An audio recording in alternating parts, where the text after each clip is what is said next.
Good morning, everybody. Good morning. You all are well? Yes, sir. Very good. Just reply what I'm asking you. मैं जो आप लोगों से पूछूंगा उसका जवाब देंगे.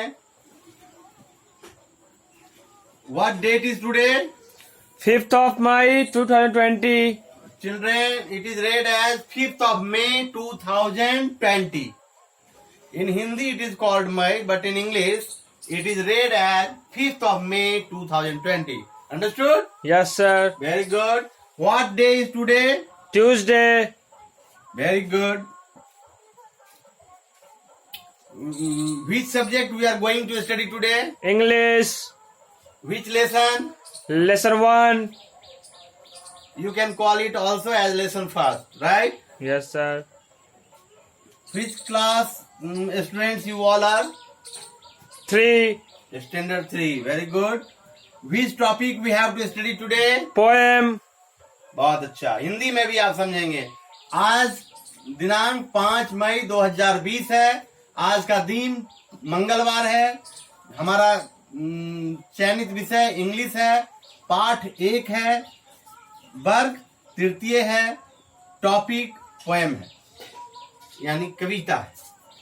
कविता का नाम है help me to B.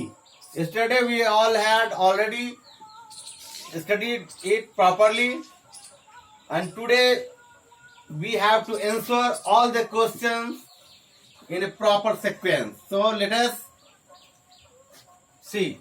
Question number 2C. First question 2C is, why does the poet need help to be prepared for? Again, I am repeating this very question so that you all can grasp it easily. मैं इसे पुनः दोहरा रहा हूं ताकि आप लोग इसे भली भांति ग्रहण करें. Why does the poet need help to be prepared for? यहाँ कहा गया है कि कवि क्यों तैयार होने के लिए ईश्वर से सहायता की अर्जी करता है. क्यों ईश्वर से वो अर्जी लगाता है कि मेरी मदद करें तैयार होने में. Answer. The poet needs help to be prepared for facing day-to-day challenges properly. कवि ईश्वर से प्रार्थना इसलिए करते हैं, अर्जी इसलिए करते हैं कि दिन प्रतिदिन की चुनौतियों को वो भली भांति टैकल कर सकें, उसे भली भांति सुलझा सकें, उसका सामना कर सकें. इसलिए कवि ईश्वर से प्रार्थना करते हैं. और इसको हम इंग्लिश में कैसे पढ़ते हैं?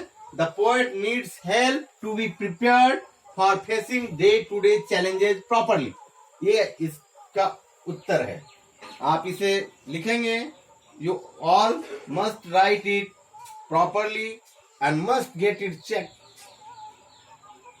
Just within 10 minutes. Next question, second D. Why does the poet want to be determined? कवि क्यों दृढ़ संकल्पित होना चाहता है? कवि क्यों दृढ़ संकल्पित होना चाहता है? Why does the poet want to be determined? Answer. The poet wants to be determined in order to complete his work thoroughly. कभी अपने कार्य को संपूर्ण रूप से संपादित करने के लिए, भली भांति संपादित करने के लिए डिटरमिन्ड होना चाहता है, दृढ़ संकल्पित होना चाहता है. फिर मैं दोहरा रहा हूं आंसर को. देखिए, the poet wants to be determined in order to complete his work thoroughly. Okay? Yes, sir. So next question. Second E. What for the poet asks for help to be aware? कभी किस लिए ईश्वर से कहते हैं कि मेरी मदद करें जागरूक होने में? कभी ईश्वर से क्यों प्रार्थना करते हैं कि मुझे जागरूक होने में मेरी मदद करें? Answer. The poet asks for help to be aware of his talents. कभी कहते हैं ईश्वर से कि हे भगवान, मुझे अपने प्रतिभा के प्रति जागरूक होने में मेरी मदद करें। तो आप इसको समझ सकते हैं दूसरे तरीके से कि कभी किस चीज के क्षेत्र में, किस विषय में जागरूक होने की आग्रह ईश्वर से कर रहे हैं, विनती ईश्वर से कर रहे हैं। तो वो अपनी प्रतिभा के प्रति जागरूक होने के लिए ईश्वर से विनती कर रहे हैं, प्रार्थना कर रहे हैं। हमें भी अपनी प्रतिभा के प्रति जागरूक रहने की आवश्यकता है। ऐसी प्रेरणा इससे मिल रही है। Next question 4, right superlative forms of the following words given in the example.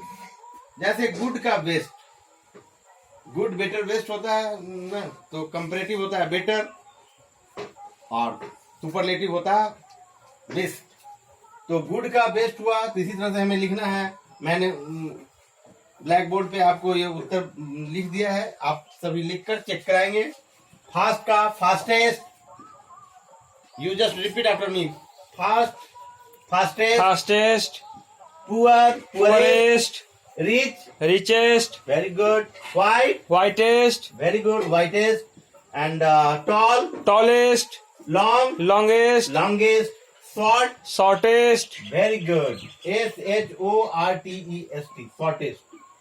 Okay, let me rewrite this to make it quite clear.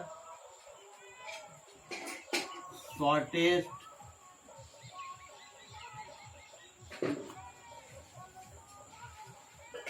is it clear? yes sir, all yes sir, you all understood it well? yes sir, So just show your copy and must get it checked. And tomorrow you all have to get it by heart. Okay? Yes, You sir. must- आप सबों को इसे मुंह जुबानी याद करके घर से आनी है और फिर कॉपी कल चेक करानी है। अंडरस्टूड? yes sir, तो आप सभी समझ गए होंगे। ये इस पाठ में हमने 3 क्लास लिया है और तीनों में, एक में हम लोगों ने क्या सीखा? पढ़ना सीखा, नए वर्ड्स का मीनिंग जाना। दूसरे क्लास में हम लोगों ने क्वेश्चंस किए, क्वेश्चंस उत्तर किए। और थर्ड क्लास, तीसरा जो क्लास था, इसमें पूरे जितने भी इसके ग्रामर पार्ट थे वो हमने बनाए और इसके संबंधित प्रश्नों को हल किया। तो अब आपकी ड्यूटी है यूनिट टेस्ट में अपनी मेहनत, अपनी परिश्रम की परिणाम दिखाएंगे। उम्मीद करते हैं आप लोगों को इसके यूनिट टेस्ट में अच्छे मार्क्स आने चाहिए। आप सबों ने इसे समझ लिया है भली भांति? yes sir, तो इसी उम्मीद के साथ इसको हम यहीं पे एंड करते हैं। आप लोग अपनी अपनी कॉपी जमा करें, चेक कराएं। यहीं पर इसे विराम देते हैं। Thank you very much for this very class. You all participated very actively, positively.